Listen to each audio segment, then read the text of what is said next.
हमारे सब्जेक्ट का नाम क्या है बताओ जरा? अकाउंटेंसी। इस सब्जेक्ट में क्या करना सीखेंगे अपन?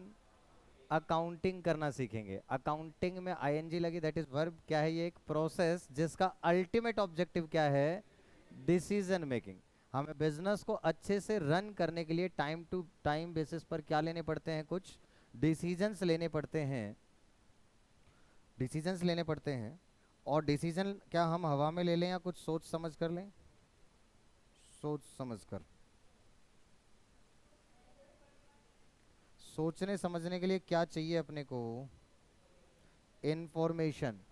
इंफॉर्मेशन कहाँ से मिलेगी अपने को?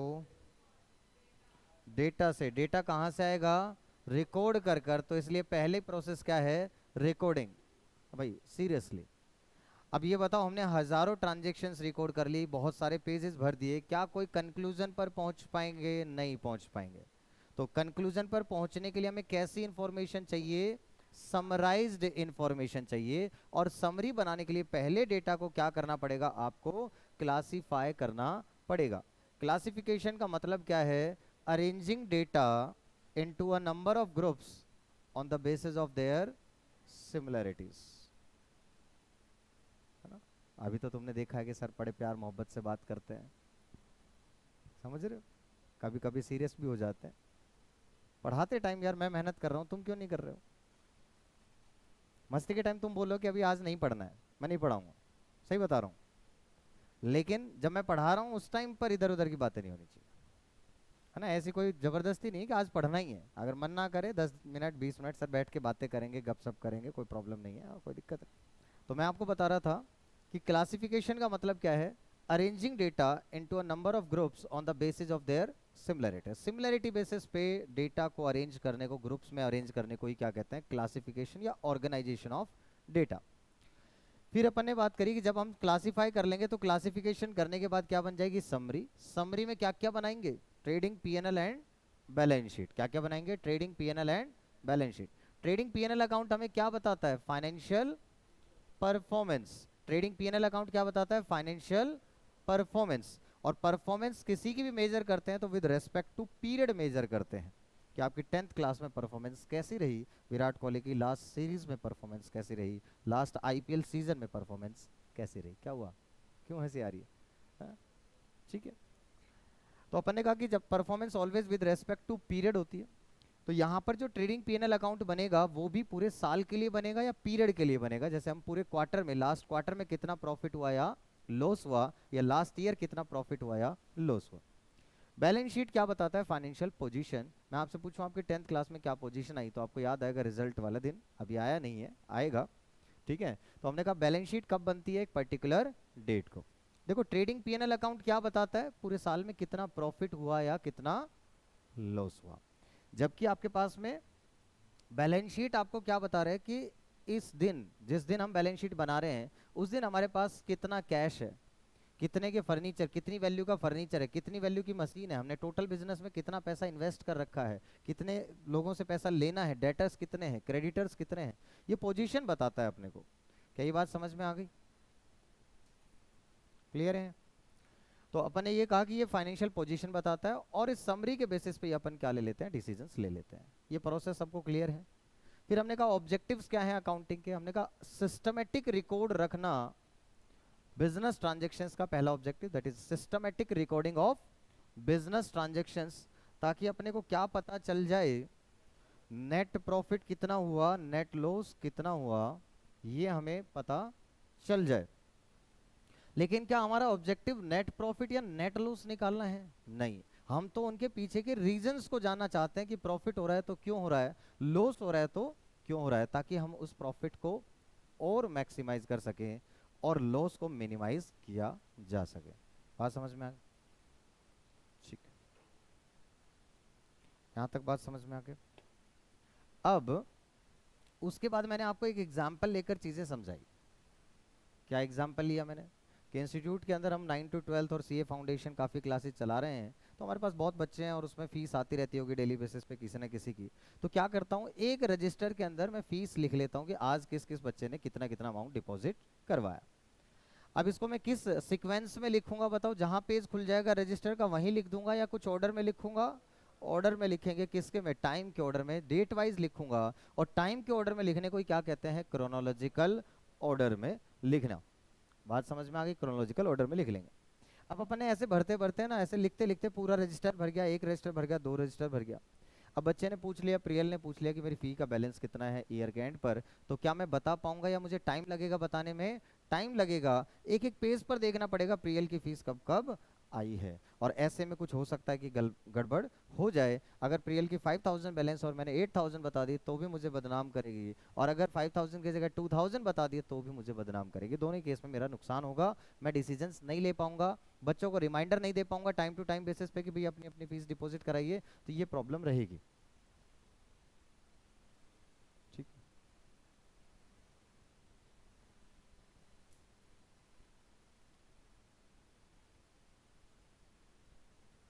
ठीक है, तो ये प्रॉब्लम रहेगी। तो इस प्रॉब्लम को सॉल्व करने के लिए क्या करेंगे, एक रजिस्टर और बनाएंगे, और उस रजिस्टर में हर पेज पे अलग अलग बच्चे का नाम लिख दूंगा, that is Priyal, Nandini, yes, इस तरीके से सबके नाम लिख लेंगे। और फिर जिससे रिलेटेड जो ट्रांजेक्शन होगी उसको वहां पर पोस्ट कर दूंगा। इसी को क्या कहते हैं अपन, पोस्टिंग कहते हैं। यहाँ तक बात समझ में आ गई? ऐसे पोस्टिंग करने पे अब अगर प्रियल मुझसे पूछेगी कि बैलेंस कितना है, तो क्या मैं बता पाऊंगा कि इतनी फीस आपकी इस पर्टिकुलर डेट पर आ चुकी है और बाकी इतना बैलेंस आपका बचा हुआ है, तो अब मैं इजिली डिसीजन ले पाऊंगा। तो इसको बोला अपन ने कि यहाँ पे इंफॉर्मेशन को पहली बार रिकॉर्ड किया, उसके बेसिस पे अपन ने क्या किया कि डेटा को क्लासिफाई कर दिया सिमिलैरिटीज के बेसिस पे, कि प्रियल से रिलेटेड सारी ट्रांजेक्शन एक जगह, नंदिनी से रिलेटेड सारी ट्रांजेक्शन एक जगह, यस से रिलेटेड सारी ट्रांजेक्शन एक जगह।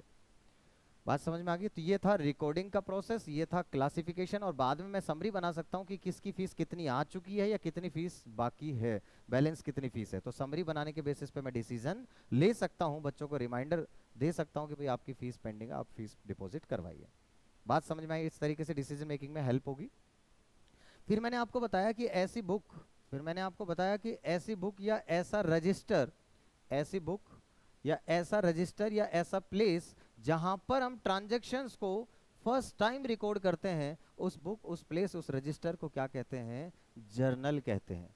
और जर्नल में ट्रांजैक्शंस क्या ऐसे ही जो मन में आए वो लिख देंगे, या जो भी ट्रांजैक्शन लिखेंगे उसके पीछे एविडेंस होना चाहिए हमारे पास? बताइए। जो भी इंफॉर्मेशन अपन जर्नल में लिखते हैं वो सब वेरीफाइबल होनी चाहिए कि ये इंफॉर्मेशन करेक्ट है, ये एक्चुअल में ट्रांजैक्शन हुई भी है या नहीं हुई है, इसका एविडेंस होना चाहिए। और इन एविडेंसेस को ही क्या कहते हैं अपन, सोर्स डॉक्यूमेंट्स या फिर सपोर्टिंग डॉक्यूमेंट्स कहते हैं। इनके एग्जाम्पल्स भी पढ़े थे अपन ने, सोर्स डॉक्यूमेंट्स और सपोर्टिंग डॉक्यूमेंट्स का। मैंने आपसे कहा था कि बैंक में जब जाते हो तो कैशियर को क्या बोलते हैं अपन, टेलर कहते हैं। और हमने ये भी कहा था कि जब भी हमें बैंक में कैश या चेक डिपॉजिट करना होता है तो अपन एक स्लिप को यूज करते हैं। वो स्लिप कौन सी होती है, पे इन स्लिप होती है। ये एक लंबी सी स्लिप होती है जिसमें एक काउंटर रिसिप्ट होती है, मतलब डॉटेड होती है आपके पास में रिसिप्ट, छोटी वाला पार्ट और एक लंबा पार्ट। तो जो छोटा वाला पार्ट है वो आपको स्टैंप लगाकर बैंक ऑफिशियल आपको दे देता है, जो कैशियर होता है वो आपको स्टैंप लगाकर दे देता है कि आपने इतना अमाउंट डिपॉजिट करवाया है या इतना चेक डिपॉजिट करवाया है। तो वो आपके पास एक प्रूफ होता है कि मैंने अमाउंट डिपॉजिट कराया है। ये तब तक हम संभाल कर रखते हैं जब तक वो बैंक में रिफ्लेक्ट ना हो जाए, कि इनकेस अगर वो बाई चांस बैंक में रिफ्लेक्ट नहीं हुआ तो हमें जाना पड़ेगा प्रूफ लेके कि भाई मैंने डिपॉजिट कराया था, ये पैसा आया क्यों नहीं अकाउंट में। बात समझ में आ गई? पे इन स्लिप मैंने आपको बताया था। चेक बुक, चेक बुक के आगे जो फर्स्ट पेज होता है वाइट कलर का आपके पास पेज होता है, बाकी तो चेक लीव्स होती हैं आगे तो। और जो पहला पेज होता है उसमें इंडेक्स होता है, उसमें लिखा होता है डेट, चेक पर्टिकुलर किसको दे रहे हैं, कौन सा चेक नंबर है, क्या अमाउंट है, वो 2 3 4 कॉलम होते हैं, वो अपन लिख लेते हैं भैया ये वाला चेक किसको दिया, किस पर्पस के लिए दिया, ये सारी चीज़ें अपने पास आ जाती हैं। उसको भी अपन यूज़ करते हैं एक एविडेंस के तौर पर। और क्या क्या बताया था आपने, फीस सबमिट करी स्कूल में या ट्यूशन पर, उसका क्या प्रूफ है आपके पास, दैट इज रिसिप्ट। आपने मान लो कि डोमिनोज में पार्टी दी बर्थडे पर, इसका क्या प्रूफ है कि आपने पार्टी दी, बिल। अच्छा वो वहां पर क्या लिखा होता है, मैंने बताया था आपको, कैश मेमो लिखा होता है। कैश मेमो वहां लिखा होता है जहां पर जो सेलर है वो ऑलवेज किस में सेल करता है, ऑलवेज किस में सेल करेगा, कैश सेल्स करेगा। कभी भी क्रेडिट सेल नहीं करता, वो क्या करते हैं, कैश मेमो इशू करते हैं। और जो सेलर्स आपके पास क्रेडिट में भी बेचते हैं गुड्स, वो क्या इशू करते हैं, इनवॉइस। तो सेलर के हिसाब से जो इनवॉइस होता है वही परचेजर के पॉइंट ऑफ व्यू से क्या हो जाएगा आपके पास, बिल हो जाएगा। क्लियर है? ये कुछ चीज़ें मैंने आपको सोर्स डॉक्यूमेंट्स पढ़ा चुका हूँ, तो ऑलमोस्ट वो वाला चैप्टर भी मैंने आपका कवर कर लिया है, पता नहीं चलेगा, धीरे धीरे कोर्स होता चला जाएगा। ठीक है, तो आपको मस्त मज़े मज़े में, ये सिलेबस कुछ ज़्यादा कुछ नहीं है, सिर्फ जनरल वाला पार्ट रहेगा। तो अपन ने बात करी कि इनवॉइस, तो इनवॉइस क्या होता है? जो सेलर्स अपने गुड्स क्रेडिट पर बेचते हैं वो इशू करते हैं इनवॉइस। वो क्या इशू करते हैं? इनवॉइस इशू करते हैं। ठीक है, जो सिर्फ कैश में बेचते हैं वो क्या इशू करते हैं? Cash memo invoice. तो आप कैश मेमो देखोगे तो आप जब भी जाओगे डोमिनोज या मामा मिया या आप हरीश बेकरी कहीं पर भी, तो कल कोई गया था या नहीं गया था कल की क्लास के बाद? हाँ, ये नहीं था, क्या लिखा था?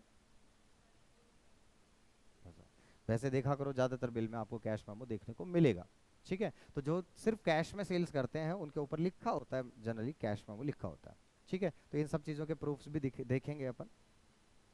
पे इन स्लिप आप देख सकते हैं, बैंक में जाते ही कहीं पर भी मिल जाएगी, किसी भी कोने में फ्री में मिलती है, ऐसी पड़ी रहती है, कहीं से भी ले सकते हो, घर पे भी ले जा सकते हो, कोई प्रॉब्लम नहीं है। ठीक है, तो ये सब प्रूफ्स आपको सब चीज़ें समझ में आ जाएंगी। तो जर्नल की बात समझ में आ गई अच्छे से, कि जर्नल वो बुक है, वो प्लेस है, वो रजिस्टर है जहाँ पे ट्रांजेक्शन्स को पहली बार रिकॉर्ड किया जाता है, क्रोनोलॉजिकल ऑर्डर में रिकॉर्ड किया जाता है, on the basis of evidences record किया जाता है, जिन एविडेंसेस को क्या कहते हैं अपन? सोर्स डॉक्यूमेंट्स या सपोर्टिंग डॉक्यूमेंट्स कहते हैं। फिर ये जो जर्नल से जो इंफॉर्मेशन है वो कहाँ लेकर जाते हैं अपन? लेजर में, उसी को क्या बोलते हैं? पोस्टिंग। और लेजर क्या होता है उसको भी समझा था अपन ने, एक ऐसी बुक जिसमें सबके अकाउंट्स होते हैं, एक ऐसी book, the book which contain all the accounts, all the ledger accounts is called laser. Account क्या होता है ये भी अपन ने कल पढ़ा था, all information relating to one head recorded at one place in a systematic manner is called account. Account का मतलब क्या है? एक पर्टिकुलर हेड से रिलेटेड सारी इंफॉर्मेशन एक जगह रिकॉर्ड करना, किस ऑर्डर में रिकॉर्ड करना? सिस्टमेटिक मैनर में रिकॉर्ड करना, that is called an account. और ऐसी बुक जिसके अंदर आप सारे अकाउंट्स मेंटेन करते हैं, सबके अकाउंट बनाते हैं, उस बुक को ही क्या कहते हैं? उस रजिस्टर को ही क्या कहते हैं? लेजर। यहां तक कोई दिक्कत है तो बताइए। और उसके बेसिस पे अपन क्या बना रहे थे? आपके पास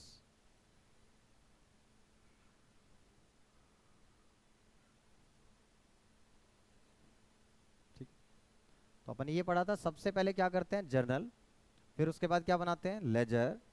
लेजर से इंफॉर्मेशन, लेजर में तो अपने बात कर ली कि the book which contain all the ledger account, account का मतलब पढ़ लिया, all information relating to one head recorded at one place in a systematic manner.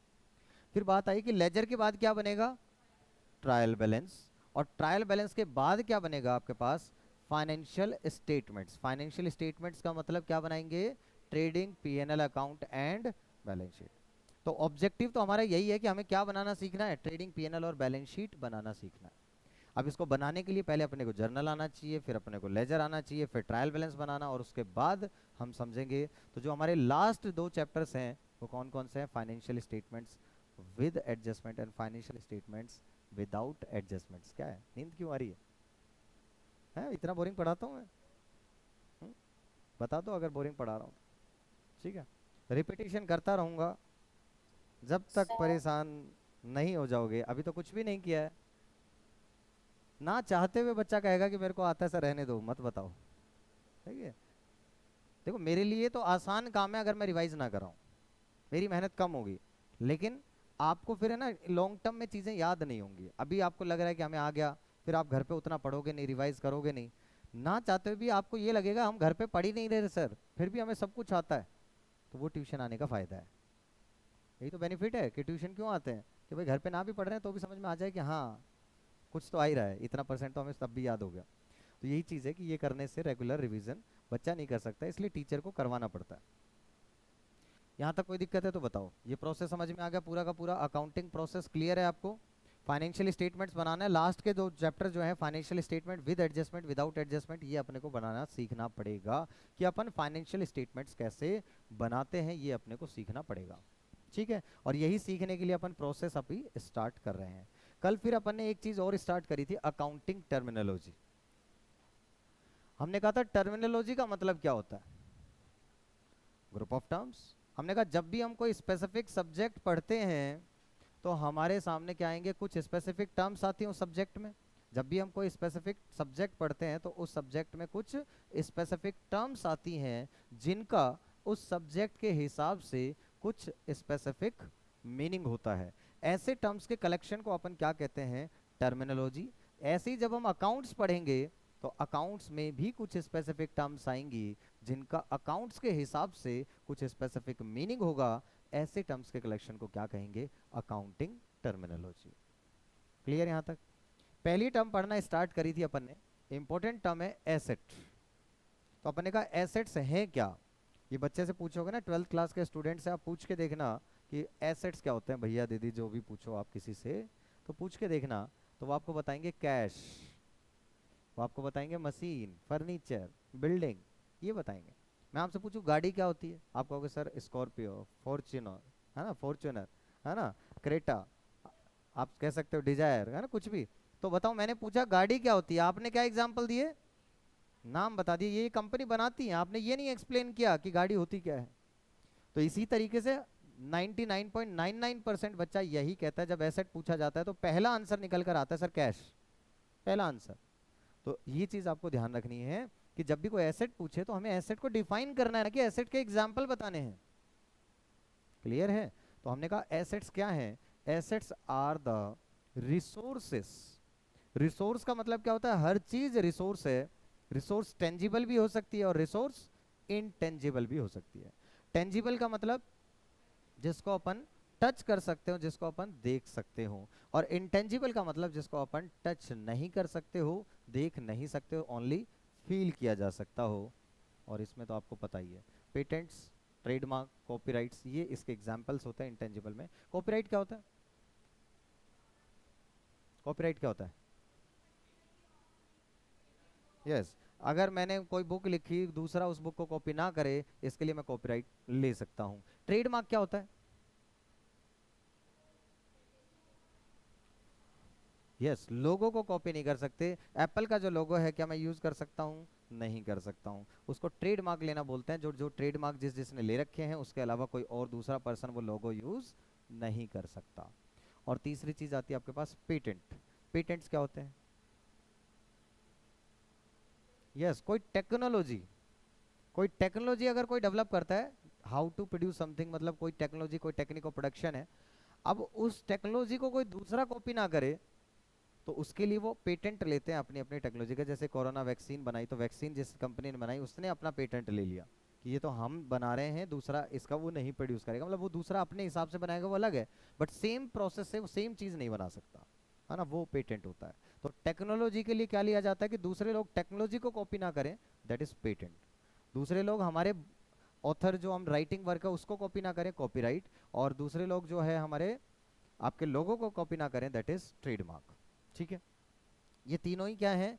Intangible होते हैं। गुडविल, गुडविल का मतलब क्या होता है? रेपुटेशन, मार्केट में जो वैल्यू है। एक्चुअल में गुडविल क्या है बता सकते हो? एक्सप्लेन करोगे थोड़ा गुडविल को? मैंने कह दिया रेपुटेशन, रेपुटेशन गुडविल बोलते हैं अपन, लेकिन थोड़ा इसको डिफाइन करें अगर प्रॉपर टर्म्स में, तो क्या हो सकती है गुडविल? ईमानदारी नहीं, इसका मतलब रेपुटेशन का मतलब यह है कि जो अपन ने पास्ट में मेहनत करी, उसकी वजह से हमारे पास फ्यूचर में प्रॉफिट्स, बिजनेस में old customer will resort to the old place. कहने का मतलब कस्टमर बार बार रिपीट होगा हमारे पास। ये आया ना? हाँ आया, इसकी बहन पढ़कर गई तो ये आया मेरे पास। समझ रहे हो example? This is called goodwill. आप लोग भी अगर आ रहे हो तो इसका मतलब ये हुआ कि गुडविल का मतलब ये है कि पास्ट में इतनी मेहनत करी जिसकी वजह से आज नाम बना, तो बच्चा टोटल ऑटोमेटिकली पहुंच रहा है। This is goodwill. बात समझ में आ गई? कि 12th क्लास में बहुत अच्छे से अपन पढ़ेंगे, एग्जैक्ट मीनिंग यहाँ पे मैं नहीं पढ़ा रहा हूँ। अब हम बात कर रहे थे एसेट्स, तो हमने कहा assets are the resources. Resource का मतलब क्या है? हर चीज, भले वो टेंजिबल हो या इंटेंजिबल हो। आपके पास ये पैनल है, ये भी रिसोर्स है, चेयर है, ये भी रिसोर्स है, पेन है, ये भी रिसोर्स है, कैमरा है, ये भी रिसोर्स है, हर चीज रिसोर्स। आगे बात क्या करिए? ऐसी रिसोर्स जो क्या होनी चाहिए? Controlled by the enterprise. Enterprise यहाँ पर क्या कह रहे हैं? जो बिजनेस की बात कर रहे हैं। अगर बिजनेस के एसेट की, अगर मैं अपने एसेट की बात करूंगा तो कंट्रोल्ड बाय मी, मेरे द्वारा कंट्रोल्ड होना चाहिए। तो हमने कहा controlled by the enterprise having future economic benefits. Future का मतलब आने वाले टाइम में बेनिफिट होगा, इकोनॉमिक का मतलब पैसे से रिलेटेड बेनिफिट, मतलब फायदा। तो ऐसी कोई रिसोर्स जो मेरे कंट्रोल में है और जिससे मुझे फ्यूचर में कुछ पैसे से रिलेटेड फायदा होगा, उसको अपन क्या कहेंगे? एसेट कहेंगे। बात समझ में आ गई? तो मैंने एग्जांपल दिया था चेयर। चेयर रिसोर्स है, यस, मेरे कंट्रोल में है। इस इंस्टीट्यूट पे यूज करूं, इस क्लास में यूज करूं, कहीं बाहर यूज करूं, इसका कैसे भी यूज करना है, इससे बेनिफिट मिलेगा ही मिलेगा, बेचूंगा तो भी मिलेगा, बच्चे आएंगे पढ़ेंगे तो भी मेरे को फीस मिलेगी, तो भी बेनिफिट मिलेगा। तो क्या ये मेरा एसेट है? यस, फर्नीचर एसेट है। इंस्टीट्यूट कलेक्टिवली की बात करी थी मैंने आपसे, क्या रिसोर्स है? यस, मेरे कंट्रोल में है। यस, आज छुट्टी करना चाहे छुट्टी कर सकते हैं, कोई प्रॉब्लम नहीं है। तो अपन ने कहा कि वो कंट्रोल में भी है। और तीसरी बात अपने पास क्या आई कि क्या इंस्टीट्यूट से फ्यूचर इकोनॉमिक बेनिफिट्स मिलेंगे? यस, पैसे से रिलेटेड फायदा मिलेगा फ्यूचर में, इसलिए ये भी मेरा एसेट है। बट तीसरा एग्जांपल दिया था मैंने रोड का, याद है? बाहर मैंने कहा कि ये अब टी पॉइंट है, यहाँ पर मैं क्या चाहता हूँ, ग्लास की बिल्डिंग बनाना चाहता हूँ और उसमें चिल्ड, बिल्कुल इतना एसी चलाना चाहता हूँ कि फॉग जम जाए ना, मजा आया बिल्कुल चिल्ड बैठ के, और वहाँ पढ़ेंगे बिल्कुल ग्लास की बिल्डिंग में। क्या मैं ऐसा कर सकता हूँ? नहीं कर सकता हूँ। क्यों नहीं कर सकता हूँ? क्योंकि रोड क्या रिसोर्स है? यस, लेकिन क्या वो मेरे कंट्रोल में है? नहीं। तो क्या रोड मेरा एसेट है कि नहीं है? नहीं है। क्या एसेट की डेफिनेशन अच्छे से समझ में आ गई बात? अब हर चीज को आपको क्लियर हो जाएगा। ठीक, एसेट क्लियर हो गया। चलें अब आगे, आज सेकंड टर्म सीखते हैं। एसेट की बात समझ में आ गई। एसेट में कितनी बातें? तीन बातें। कितनी बातें? कौन कौन सी? एक तो रिसोर्स होना चाहिए, दूसरा कंट्रोल में होना चाहिए, और तीसरा फ्यूचर इकोनॉमिक बेनिफिट्स मिलने चाहिए। तो assets are the resources controlled by the enterprise having future economic benefits. थोड़ा बोल लिया करो हमारे साथ साथ यार, है ना, ऐसा ना हो बाद में आपको, मैं वही कह रहा हूँ कि घर पे जाके मेहनत लगाने की जरूरत नहीं पड़ेगी अगर मेरे साथ साथ यहाँ पे मेहनत करोगे। और ये नहीं है कि पूरे साल पढ़ना है, 11th क्लास का वो सिलेबस ही नहीं है। ठीक है, 11th क्लास का सिलेबस बहुत छोटा है, हालांकि आप लोगों के पास टाइम भी वैसे बहुत ज़्यादा नहीं है, इस बार पेपर लेट हुए हैं जिसकी वजह से आप लोग थोड़ा लेट भी हैं, लेकिन फिर भी स्टिल हमारे पास 3-4 महीने का ही कोर्स है, 4 महीने का मैक्सिमम, तो अपने पास फिर भी बहुत सफिशिएंट टाइम है। ठीक, चलिए अब नेक्स्ट टर्म अपन बात करते हैं, second term, that is liabilities.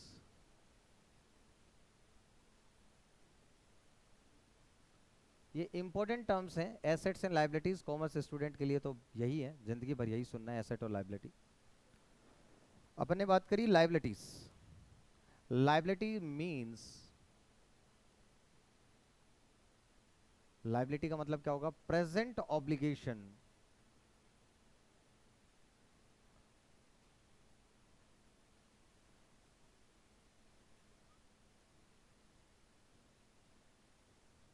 arising due to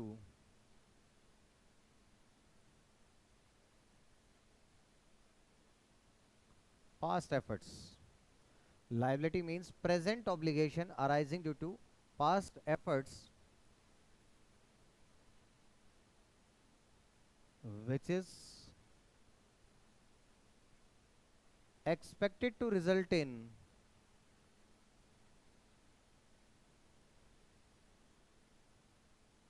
outflow of resources in future.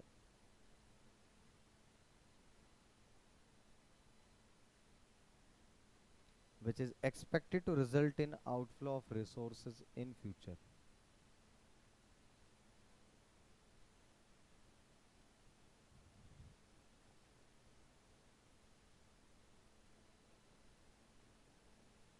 ठीक है,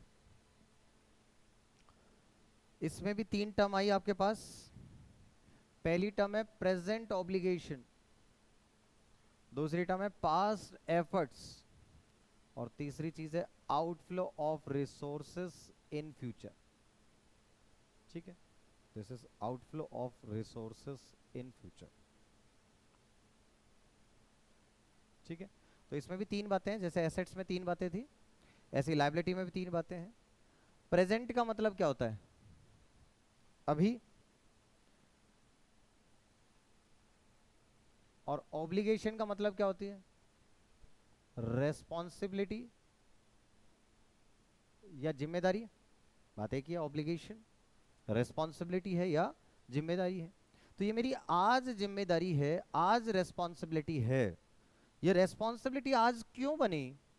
because of some past effort नहीं, पास्ट इवेंट करो यार इसको प्लीज, गड़बड़ हो गई। पास्ट इवेंट्स, तो क्यों बनी ये आपके पास? Because of some past event. तो अपन ने कहा present obligation arising due to past events. Past में कोई घटना घटी, पास्ट का मतलब पहले, और इवेंट का मतलब कुछ होना, तो मीन्स पास्ट में कुछ ऐसा हुआ जिसकी वजह से ये आज मेरी क्या बन गई? रेस्पॉन्सिबिलिटी बन गई। पास्ट में कुछ ऐसा हुआ जिसकी वजह से आज ये मेरी क्या बन गई? रेस्पॉन्सिबिलिटी बन गई। और ये ऐसी रेस्पॉन्सिबिलिटी बनी है कि इसको जब मैं निभाऊंगा, इस जिम्मेदारी को निभाऊंगा, तो मेरे पास से क्या जाएंगे? आउटफ्लो होगा। दो चीज होती है, इनफ्लो मतलब आना, आउटफ्लो मतलब जाना। तो मेरे पास से क्या जाएंगे? रिसोर्सेज जाएंगे। बात समझ में आ गया? तो हमने क्या कहा कि ये आज मेरी ऐसी रेस्पॉन्सिबिलिटी है। क्यों बनी आज रेस्पॉन्सिबिलिटी? क्योंकि पास्ट में कुछ ऐसा हुआ जिसकी वजह से ये आज मेरी रेस्पॉन्सिबिलिटी है, और जब मैं इसको निभाऊंगा तो मेरे पास से फ्यूचर में क्या होगा? रिसोर्सेस जाएंगे। एग्जाम्पल से ज्यादा बेटर समझ में आएगा। एग्जाम्पल देखिए, मान लो कि ये पार्टीशन करवाना था, मैंने पार्टीशन करा लिया, तो एल्यूमिनियम फैब्रिकेशन का ये काम सारा करवा दिया मैंने। अब काम करवा दिया और इसको पैसा देना बाकी है उस फैब्रिकेटर को। तो मुझे ये बताओ, क्या आज मेरी जिम्मेदारी कि मैं इसको पैसा दूं? तो this has become my present obligation, क्योंकि पास्ट में उसने मुझे काम कर दिया। अगर वो पास्ट में काम नहीं कर देता तो क्या हम पैसा देने की जिम्मेदारी आती, मेरी रेस्पॉन्सिबिलिटी होती, ऑब्लिगेशन होती? नहीं। तो ये मेरी प्रेजेंट ऑब्लिगेशन बनी है क्योंकि उसने मुझे पास्ट में काम कर दिया है। और जब मैं उसको पैसा दूंगा तो मेरे पास से क्या होंगे? रिसोर्सेस जाएंगे। आउटफ्लो को जरूरी पैसा ही दूं? क्या मैं उसको अपना, यहाँ फर्नीचर है तो फर्नीचर दे सकता हूँ, या और कोई काम की चीज जो मेरी नहीं है मैं उसके काम की चीज जो मैं दे सकता हूँ, इन काइंड भी पे कर सकता हूँ। इसीलिए हमने यहाँ पे वर्ड यूज किया है, क्या होगा हमारे पास से? Outflow of resources in future. कि रिसोर्सेज में आपके पास फ्यूचर में आपके पास रिसोर्सेज का आउटफ्लो होगा। बताओ, ये तीन टर्म आपको समझ में आ गई?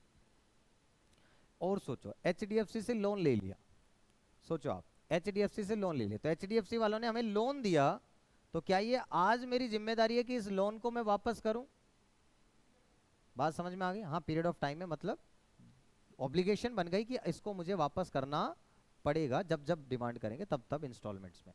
तो उन्होंने क्योंकि हमें लोन दिया, इस वजह से आज ये क्या बन गई? मेरी जिम्मेदारी बन गई, ऑब्लिगेशन बन गई कि जब जब उसकी ड्यू डेट्स आएंगी तब तब मुझे उसको, इस लोन को, पैसे को वापस करना पड़ेगा। तो आपको समझ में आ गया कि ये मेरी प्रेजेंट ऑब्लिगेशन क्यों बनी? क्योंकि पास्ट में एचडीएफसी वालों ने मुझे लोन दिया था। इसकी वजह से रेस्पॉन्सिबिलिटी है कि जब जब इनकी ईएमआई आएगी तब तब मुझे पे करना पड़ेगा। क्या बात समझ में आ गई? तो हमने कहा कि क्या हुआ, ये प्रेजेंट ऑब्लिगेशन बनी because of some past event. और जब फ्यूचर में ईएमआई देनी पड़ेगी, पे करूंगा, तब मेरे पास से क्या होगा? रिसोर्सेज जाएंगे। क्या बात समझ में आ गई? तो ये मेरी क्या बन गई? लायबिलिटी। तो आप इसमें एग्जाम्पल्स में अपन लिख सकते हैं, क्रेडिटर्स, लोन, एक्सेट्रा। ठीक है, फैब्रिकेशन का भी लिख सकते हैं, वो भी कोई प्रॉब्लम नहीं। अब आगे नेक्स्ट टर्म आएगी आपके पास। ये दो टर्म्स में किसी को कोई डाउट है तो बताइए। Next is capital.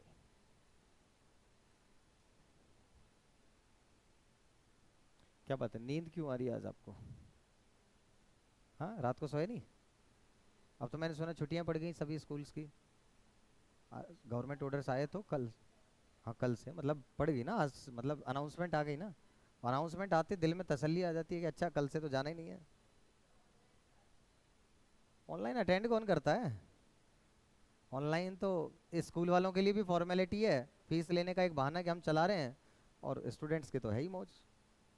ठीक है, चलिए यहाँ तक बात समझ में आ गई।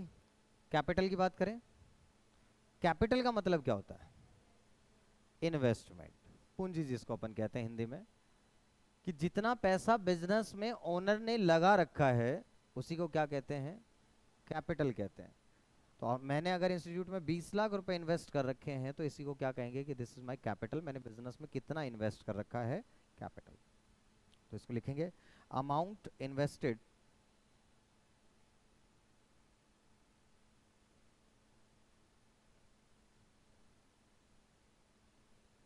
By the owner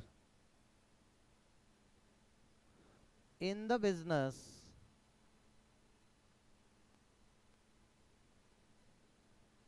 is called capital.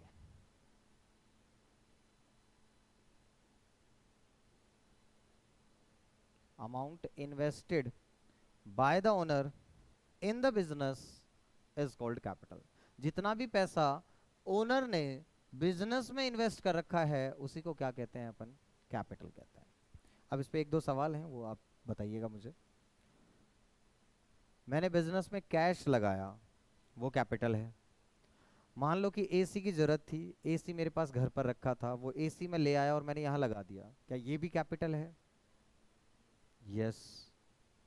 मेरे पास कंप्यूटर सिस्टम घर पे रखा हुआ था, वो मैं यहाँ ले आया बिजनेस में, क्या वो भी कैपिटल होगी? यस। तो इन सब की वैल्यू जो भी होगी, मीन्स कैपिटल आप कैश में भी लगा सकते हो और काइंड में भी लगा सकते हो। पहला सवाल।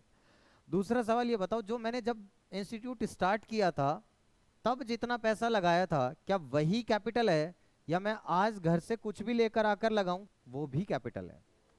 वो भी कैपिटल है। जब भी हम बिजनेस के अंदर घर से पैसा लाकर लगाते हैं और एक्स्ट्रा पैसा लगाते हैं, आपकी फीस आई वो लगाई, दैट इज नॉट कैपिटल, वो तो प्रॉफिट्स था, वो बिजनेस में ही रहेगा। क्लियर है? लेकिन अगर मैं आपसे बात करूं, वो प्रॉफिट कैपिटल को बढ़ाता है तो वो एक्चुअल में कैपिटल में कन्वर्ट हो जाएगा अगर मैं यहीं पे इन्वेस्ट कर रहा हूं। बट आपको क्या ध्यान रखना है, जब भी घर से पैसा लाकर बिजनेस में लगाता है ओनर, दैट इज, जैसे कोई एफडी चल रही थी, एफडी ब्रेक हो गई, उसका पैसा यहाँ इन्वेस्ट कर दिया। पर्सनल गाड़ी थी, पर्सनल गाड़ी को बेच के जो पैसा आया वो मैंने बिजनेस में लगा दिया। वाइफ के नेकलेस ज्वेलरी जो भी था उसको बेच के अगर बिजनेस में लगा दिया, दैट इज कैपिटल। इस तरीके से आपसे क्वेश्चंस देते रहते हैं।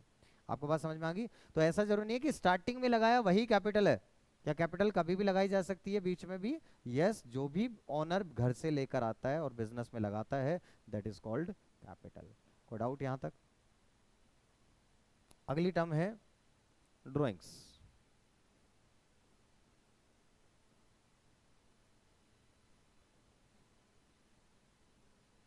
आज सोच रहे होगे गलत फंस गए। हाँ, आज पढ़ रहे हैं लगातार, ठीक है, बट थोड़ा बहुत तो पढ़ना ही पड़ेगा, ज़्यादा नहीं, थोड़ा बहुत पढ़ना पड़ेगा। लेकिन मज़ा तब आएगा जब आप बीच में पार्टिसिपेट करेंगे, इंस्टेड कि आप, है ना, इस तरीके से क्लास में सोएं। ठीक है, अगला टर्म है आपके पास ड्राइंग्स। ड्राइंग्स का मतलब क्या होता है? जब ओनर बिजनेस से पैसा निकालता है अपने पर्सनल खर्चों के लिए, तो उसको क्या कहते हैं अपन? ड्राइंग्स। वाइफ के लिए नेकलेस लेना है, यहाँ से निकाल कर ले गया, तो ये क्या है? ड्राइंग्स। बेटे के हॉस्टल की फीस देनी है, बिजनेस से पैसा निकाल लिया, क्या है? ड्राइंग्स। गर्लफ्रेंड को चॉकलेट देनी है, पैसा ले गया, क्या है ये? ड्राइंग। समझ में आ गया ना? बिजनेस का पैसा कभी भी अपने पर्सनल एक्सपेंसेस के लिए ले गए तो दैट इज कॉल्ड ड्राइंग्स। हाँ भाई, कईयों को अपनी याद आ गई होगी। हाँ, स्माइल आ गई देगा चेहरे पे, कई देर से गायब थी। अनमोल, तुम तो बड़े अनमोल हो यार। हाँ, ठीक है। कौन सी सोसाइटी में दिल बसता है तुम्हारा? क्या बात है, गुलमोहर में नहीं रहते तुम? मन नहीं लगता तुम्हारा वहाँ? कहाँ रहते तुम? जब बेस्टेक में रहते हो? अच्छा अच्छा, तुम गुलमोहर में नहीं रहते, बेस्टेक में रहते हो। तो बेस्टेक में मन नहीं लगता तुम्हारा? कौन सी में लगता है? देख लो ना, लाइक कोई सी में तो लगता होगा। चलो कोई बात नहीं। बेस्टेक से मेरे पास बच्चे पहले भी आते रहे हैं बेस्टेक से, है ना। चलिए, ड्राइंग्स का मतलब क्या है? Amount withdrawn by the owner, amount withdrawn by the owner, amount withdrawn by the owner from the business, किस पर्पस के लिए? फॉर हिज पर्सनल और प्राइवेट यूज इज कॉल्ड